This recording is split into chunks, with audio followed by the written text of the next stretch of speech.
रात के ठीक 10 बजे थे। घड़ी की सुइयों का एक साथ मिलना मानो कालापुर गांव के लिए किसी कयामत के ऐलान जैसा था। देखते ही देखते हर घर के दिए बुझ गए, दरवाजे भारी साकलों से जकड़ दिए गए और पूरे गांव पर एक भयानक पथरीला सन्नाटा पसर गया। गांव वालों का मानना था कि ठीक इसी वक्त अंधेरे की कोख से निकलकर एक रहस्यमयी स्त्री आती है, अपनी कातिल आंखों और मीठी आवाज के जाल में लोगों को फंसाती है और फिर उन्हें खींचकर घने खूंखार जंगल में ले जाती है, जहां से आज तक कोई लौट कर नहीं आया। लोग खौफ के मारे अपने बिस्तरों में दुबक कर सांसें रोके बैठे थे।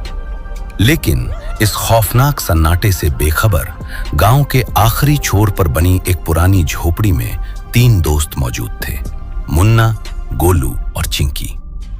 अभी वो नासमझ बच्चे थे, दुनिया के डर से दूर, अपनी ही मस्ती में चूर।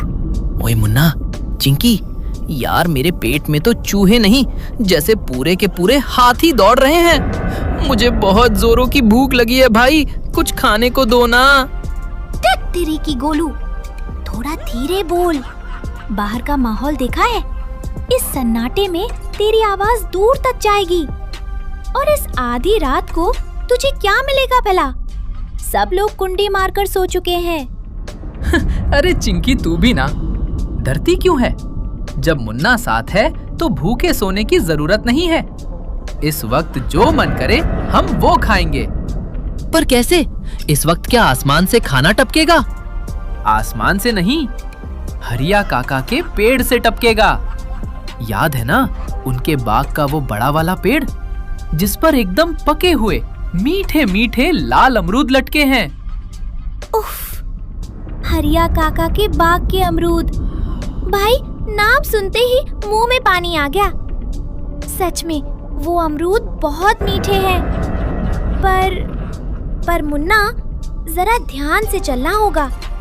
रात का वक्त है, कहीं किसी ने देख लिया या वो स्त्री आ गई तो? अरे कोई नहीं देख पाएगा हमें। पूरा गांव तो डरपोक है, सब चादर तान कर सो रहे हैं। और रही बात उस स्त्री की, तो वो सब बकवास है। चलो दबे पांव निकलो, आज अमरूद की दावत होगी। तीनों बच्चे दबे पांव हरिया काका के बाग की तरफ बढ़े जा रहे थे।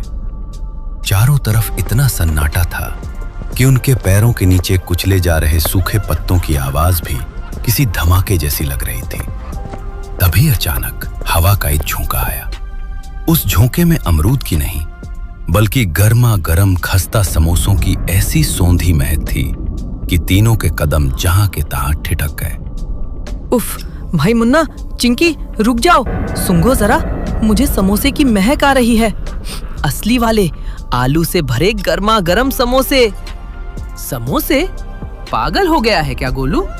रात के इस पहर में जहाँ परिंदा भी पर नहीं मार रहा, वहाँ समोसे कौन बेचेगा? मुझे तो दूर दूर तक कुछ दिखाई नहीं दे रहा। हाँ गोलू, इस डरावने रास्ते पर समोसे कहाँ से आएंगे? तुझे भूख के मारे वहम हो रहा है। अरे नहीं यार, मेरी नाक कभी झूठ नहीं बोलती। खुशबू बहुत तेज है, जरूर यहीं आसपास ही कहीं समोसे बन रहे हैं। अभी तीनों दोस्त इसी कश्मकश में थे कि तभी अंधेरे को चीरती हुई एक बेहद मीठी, सुरीली और सम्मोहित कर देने वाली आवाज गूंजी। अरे ओ नन्हे बच्चों, इधर आओ, डरो मत, थोड़ा और आगे आओ। देखो, मैंने इस सन्नाटे में ठेला लगाकर सिर्फ तुम्हारे लिए ही तो ये गर्मा गर्म समोसे बनाए हैं। अगर भूख लगी है तो चले आओ मेरे पास, शर्माओ मत। हाँ आंटी, मैं आ रहा हूँ। आप वहीं रुकना प्लीज, कहीं जाना मत, दुकान बंद मत करना। भूख के मारे बच्चों का दिमाग सुन्न हो चुका था। वो बिना सोचे समझे आवाज की दिशा में दौड़ पड़े। कुछ दूर जाते ही झाड़ियों के पीछे उन्हें एक ठेला दिखाई दिया। वहां लालटेन की मध्यम रोशनी में सचमुच गर्मा गर्म समोसे रखे थे और ठेले के पीछे एक औरत खड़ी मुस्कुरा रही थी। उसकी मुस्कान में एक अजीब सा खिंचाव था। अरे वाह आंटी, आप कितनी अच्छी हैं। जो इतनी काली रात में भी हम जैसे भूखे बच्चों के लिए समोसे बना रही हैं। पूरे गांव वाले तो डरपोक हैं। मैं बहुत अच्छी हूँ बेटा, बहुत अच्छी हूँ। तुम बस एक बार मेरे हाथ के ये समोसे खाकर तो देखो, फिर तुम खुद को रोक नहीं पाओगे। हर रोज रात को तुम खुद ब खुद मेरे पास समोसे खाने खिंचे चले आओगे। आंटी, खुशबू तो बहुत कड़क है, पर ये बताओ समोसे कितने के दिए? हमारे पास ज्यादा पैसे नहीं हैं। पैसे? अरे तुम जैसे प्यारे बच्चों से भला मैं पैसे लूंगी? बच्चों के लिए सब कुछ बिल्कुल फ्री है। तुम लोगों का जितना मन करे पेट भर कर खाओ। अरे वाह, फिर तो मजा ही आ गया। ठीक है आंटी, जल्दी से मेरे लिए समोसे लगा दो। उस औरत ने अपने ठंडे हाथों से पत्तल पर समोसे सजाकर बच्चों को दिए। भूखे बच्चों ने जैसे ही समोसे का पहला निवाला तोड़ा, वो उसके स्वाद में खो गए।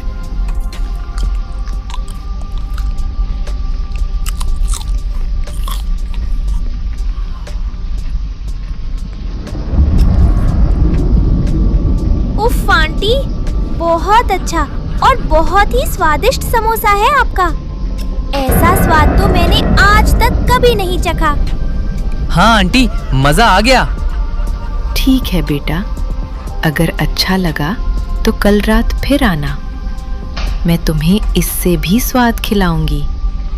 पर मेरी एक शर्त है, इस दुकान के बारे में और मेरे बारे में गांव में किसी को बताना नहीं। पर क्यों आंटी? सबको बताएंगे तो आपकी बिक्री और बढ़ेगी ना? सवाल मत करो चिंकी, बस इतना जान लो, अगर किसी को भी बताया तो कल से मैं यहाँ नहीं मिलूंगी और तुम्हें कभी समोसे नहीं खिलाऊंगी। बोलो, वादा करते हो? ठीक है आंटी, हम प्रॉमिस करते हैं, हम किसी को कुछ नहीं बताएंगे। अपना पेट भरकर और उस औरत से वादा करके तीनों बच्चे वापस अपने घरों की तरफ दौड़ पड़े। वो बहुत खुश थे कि उन्हें रात का एक ठिकाना मिल गया था, लेकिन वो मासूम इस बात से बिल्कुल अनजान थे कि मुफ्त के समोसों का ये स्वाद दरअसल उस रहस्यमयी स्त्री के जाल का पहला फंदा था। अगली सुबह जब सूरज की किरणें कालापुर पर पड़ी तो गांव हमेशा की तरह सामान्य दिखने लगा, लेकिन मुन्ना और चिंकी के लिए यह सुबह किसी बुरे सपने जैसी होने वाली थी। गोलू के घर के पीछे जहां तीनों अक्सर मिलते थे, आज गोलू की हालत देखकर दोनों के होश उड़ गए। गोलू की आंखें अजीब सी लाल थीं और वो पागलों की तरह छटपटा रहा था। समोसे, मुझे समोसे चाहिए। मुन्ना, चिंकी, मुझे उसी आंटी के हाथ के समोसे खाने हैं, अभी चाहिए। अरे गोलू, तू पागल हो गया है क्या? थोड़ा धीरे बोल, शांत हो जा। अगर घर वालों ने तेरी ये भारी आवाज सुन ली तो सब सच बाहर आ जाएगा। हाँ गोलू, थोड़ा शांत हो भाई। तेरी आवाज को क्या हो गया है? इतना क्यों चिल्ला रहा है? मुझे कुछ नहीं सुनना, मुझे बस समोसे चाहिए, अभी के अभी। अच्छा ठीक है, तू रो मत, चिल्ला मत। मैं अभी बाजार जाता हूँ और हलवाई की दुकान से तेरे लिए गर्मा गर्म समोसे लेकर आता हूँ। तब तक चिंकी तू यही रुक और इसका ख्याल रख, देखना ये बाहर ना भागे। मुझे बाजार के समोसे नहीं, मुझे 20 समोसे चाहिए, पूरे के पूरे 20 समोसे। क्या? 20 समोसे? तू पागल हो गया है गोलू? एक बार में 20 समोसे कौन खाता है भला? मैंने कहा ना, मुझे 20 समोसे ला कर दो। अगर नहीं लाए तो मैं जोर जोर से चिल्लाकर सबको रात वाली बात बता दूंगा। अच्छा ठीक है बाबा, चिल्ला मत। तू चिल्लाएगा तो एक भी समोसा नहीं मिलेगा। मैं ला रहा हूँ। मुन्ना डर के मारे तुरंत बाजार की तरफ भागा। उसने अपनी जेब के सारे पैसे इकट्ठे किए और बाजार से 20 समोसे खरीदकर चुपके से कपड़े में छिपाकर घर लाया। मुन्ना और चिंकी को लगा था कि गोलू इतने समोसे देखकर शांत हो जाएगा, लेकिन जैसे ही समोसे सामने आए, गोलू उन पर भूखे भेड़िए की तरह टूट पड़ा। देखते ही देखते वो सारे के सारे 20 समोसे चट कर गया। उसकी भूख शांत होने का नाम नहीं ले रही थी। मुन्ना और चिंकी डर के मारे कोने में दुबक गए और पूरे दिन डरते डरते गोलू के पास ही बैठे रहे कि कहीं उसे कुछ हो न जाए। धीरे धीरे दिन ढला और शाम के धुंधलके ने गांव को फिर से अपने आगोश में ले लिया। पूरा दिन गुमसुम बैठने के बाद जैसे ही रात का अंधेरा बढ़ने लगा, गोलू के चेहरे पर एक अजीब सी खुशी आ गई। उसने किसी से एक शब्द भी नहीं कहा और चुपके से झोपड़ी से निकलकर बाहर भागने लगा। मुन्ना देख, गोलू बिना कुछ बोले बाहर निकल गया। चिंकी, इसके पीछे चलो, इसकी हरकतें ठीक नहीं है। हमें देखना होगा कि ये कहाँ जा रहा है। मुन्ना और चिंकी दबे पांव झाड़ियों के पीछे छिपते छिपाते गोलू का पीछा करने लगे। गोलू तेजी से उसी घने जंगल की तरफ बढ़ रहा था जिधर वो समोसे वाला ठेला था। कुछ ही देर में गोलू ठेले के पास पहुंच गया। वहां वही औरत लालटेन जलाए समोसे तल रही थी। मुन्ना और चिंकी तुरंत एक बड़े पेड़ के पीछे छुप गए और सांस रोककर देखने लगे। मालकिन, आदेश करें, आप आज्ञा दें, आपका गुलाम हाजिर है। गोलू के मुंह से मालकिन शब्द सुनते ही मुन्ना और चिंकी के बदन में सिहरन दौड़ गई और तभी जो कुछ हुआ उसने बच्चों के पैरों तले से जमीन ही खिसका दी। उस औरत का चेहरा अचानक विकृत होने लगा। उसकी उंगलियां लंबी और नाखून नुकीले हो गए। आंखें पूरी तरह काली हो गई और उसकी पीठ झुक गई। वो कोई आम औरत नहीं बल्कि कालापुर की वही खूंखार चुड़ैल थी। मिल गया, आखिरकार मुझे मेरा एक और गुलाम मिल ही गया। खा ले मेरे जादुई समोसे और जा अपने घर जा, लेकिन सुन, मुझे और मोहरे चाहिए। पूरे गांव को तबाह करना है मुझे। जा, गांव वालों को फुसलाकर अपने जाल में फंसा, उन्हें मेरे पास लेकर आ और मेरे समोसे खिला। आपका हुक्म सर आंखों पर मालकिन, जैसा आपका आदेश। गोलू ने ठेले से एक और समोसा उठाया, उसे खाया और वापस अपने घर की तरफ मुड़ गया। पेड़ के पीछे छुपे मुन्ना और चिंकी खौफ के मारे कांप रहे थे। उनके मुंह से चीख निकलने ही वाली थी कि मुन्ना ने चिंकी का मुंह बंद कर दिया। दोनों उल्टे पैर बिना आवाज किए वहां से दुम दबाकर भागे। वे किसी तरह चुपके से अपने घर पहुंचे, बिस्तर में दुबके और डर के मारे आंखें बंद करके सोने का नाटक करने लगे, लेकिन उनकी रूह अभी भी कांप रही थी। चिंकी, ओ चिंकी, मुझसे तो लेटा भी नहीं जा रहा। मुझे लगता है हमें अब खुद ही कुछ करना पड़ेगा, वरना गोलू कभी ठीक नहीं होगा। मैं गांव के उस पार रहने वाले एक सिद्ध साधु बाबा को जानता हूँ। अगर हम अभी उनके पास चले तो शायद कोई रास्ता निकल आए। सुबह होने का इंतजार किया तो बात बहुत बिगड़ जाएगी। हाँ मुन्ना, यही बात मैं भी सोच रही थी। डर के मारे मेरी तो सांस अटकी हुई है। चलो बिना देर किए तुरंत बाबा के पास चलते हैं।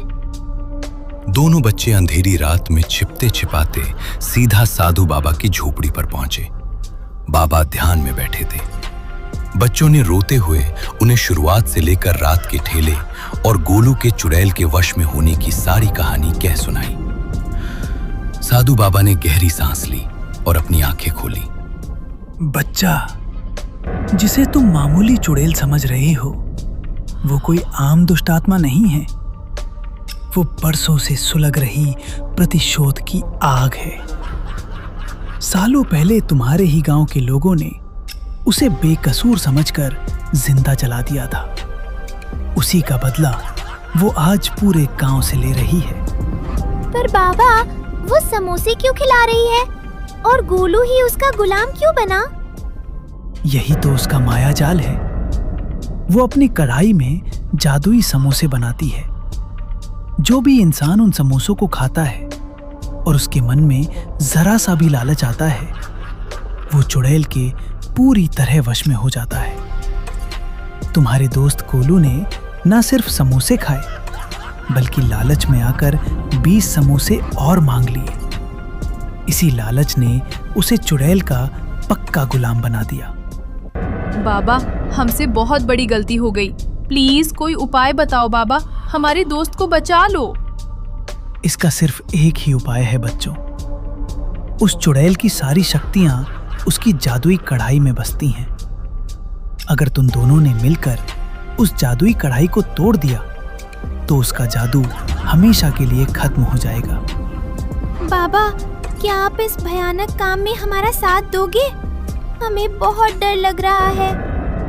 क्यों नहीं बच्चों, धर्म की रक्षा और बच्चों को बचाना ही तो मेरा कर्तव्य है। चलो, मैं तुम्हारे साथ हूं। साधु बाबा के नेतृत्व में तीनों लोग जंगल के सबसे खौफनाक हिस्से पुराने शमशान घाट की तरफ बढ़े। वहां चारों तरफ इंसानी हड्डियां और अजीब सा धुआं फैला था। शमशान के ठीक बीचों बीच पत्थरों पर एक काली विशाल जादुई कढ़ाई रखी हुई थी। पापा देखो, यही है वो जादुई कढ़ाई। तुम दोनों तैयार रहो। मैं अपने मंत्रों से इसकी शक्ति को बांधने की कोशिश करता हूं। बाबा ने जैसे उस कढ़ाई पर मंत्र मारा, हवाएं तेजी से चलने लगी, लेकिन कढ़ाई वैसी की वैसी ही रही। उसमें कोई बदलाव नहीं हुआ। तभी अचानक पेड़ों को चीरती हुई एक भयानक चीख गूंजी और आसमान से उड़ती हुई वो चुड़ैल वहां आ पहुंची। उसके ठीक पीछे गोलू भी आ गया। मेरी जादुई कढ़ाई को हाथ लगाने की जुर्रत किसने की? तुम सब आज यहीं शमशान की राख बन जाओगे। मुन्ना, चिंकी, मैं इस चुड़ैल को अपने मंत्रों और शक्तियों से संभालता हूं। तुम दोनों अपना पूरा दम लगाओ और उस कढ़ाई को तोड़ो। खेले मारो, लाठी डंडे मारो, कुछ भी करो, पर उसे चकनाचूर कर दो। बाबा चुड़ैल से मुकाबला करने लगे और इधर मुन्ना और चिंकी कढ़ाई की तरफ झपटे। मुन्ना ने अपनी मजबूत लाठी उठाई और कढ़ाई के बीचों बीच दे मारी। एक जोरदार कड़कड़ाहट के साथ वो जादुई कढ़ाई बीच से टूटकर बिखर गई। नहीं, मेरी कढ़ाई, मेरा बदला नहीं। कढ़ाई के टूटते ही चुड़ैल का शरीर धुएं में बदलने लगा और देखते ही देखते वो हवा में विलीन हो गई। उसके गायब होते ही गोलू की आंखों का लालपन खत्म हुआ और वो बेहोश होकर जमीन पर गिर पड़ा। मुन्ना, चिंकी और बाबा ने राहत की सांस ली। दोनों दोस्तों ने गोलू को सहारा देकर उठाया और बाबा के आशीर्वाद के साथ उसे वापस घर ले आए। अगली सुबह गोलू फिर से पहले जैसा हो गया था। इस कहानी से हमें ये सीख मिलती है कि हमें हमेशा अपने माता पिता और बड़ों की बातें माननी चाहिए। उनकी अनुमति के बिना रात में कहीं नहीं जाना चाहिए और कभी भी लालच में नहीं पड़ना चाहिए, क्योंकि लालच हमेशा मुसीबत में डालता है।